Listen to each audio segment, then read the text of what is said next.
This one isn't going to be an unboxing video because I hadn't thought of this yet when I bought this thing, but I'm going to do the Crimson Firehawk and the Young Jedi Adventures toys because I went to Toys R Us last weekend because I'm in Canada and we've still got Toys R Us because the fun hasn't been sucked out of the world like down in the United States. And yeah, they were blowing all of this stuff out. $30 I got the ship and all three of the Jedi, so pretty good. Now, I love that show. That show is great. It's, you know, I mean, it's for 3-year-olds, but on the scale of what, you know, a show should be for 3-year-olds, it's colorful, it's friendly, it's got fun action in it. You know, it's everything that you want. The toys are also for 3-year-olds, so I had to go to the toddler section. I toddled my way in to the toddler section to get them. Yeah, I love this thing.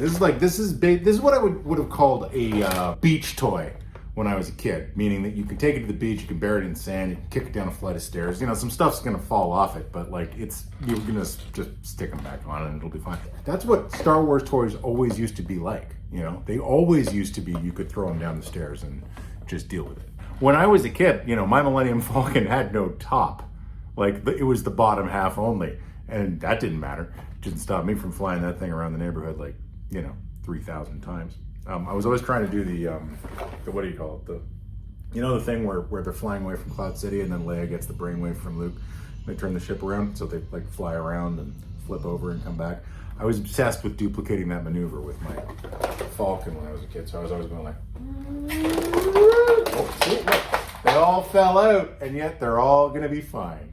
When I was an adult, I took what do you call it? A snow speeder and I blew it up with like fireworks and explosives, which, you know, I should try to find that video footage. There's a longer story about why I did that. It wasn't that I hate snow speeders. I don't want to get the anti-snow speeder cred.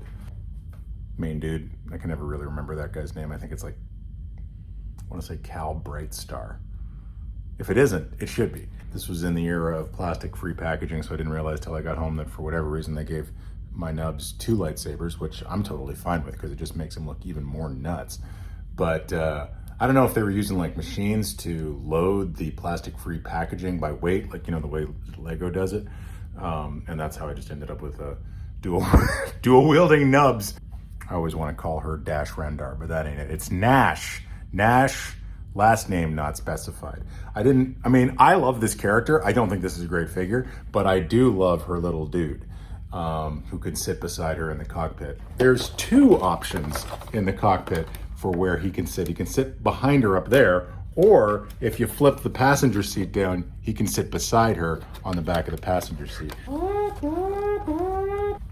Here we've got Lys Soleil, who, that's probably my favorite figure of the lot. Sorry, Nubs, just because it looks really striking. And we'll go over on the shelf in a minute. I can just put this small child next to this gigantic Zeb. It's even funnier with Nubs. Like, imagine if this is how big Nubs actually is. Like, he's just this huge fella and real beefy. And yeah, he's just dual wielding, comes up on Zeb. He's like, this is it, Zeb, you're going down. Anyway, you'd think I'd be more sensitive to scale given the fact that I don't like the Black Series, but for whatever reason, I'm fine with this. This is fine. Yeah, it's fun. Have fun with your toys, everybody. Anyway, thanks for watching. That's the Crimson Firehawk. Again, Canada, $30.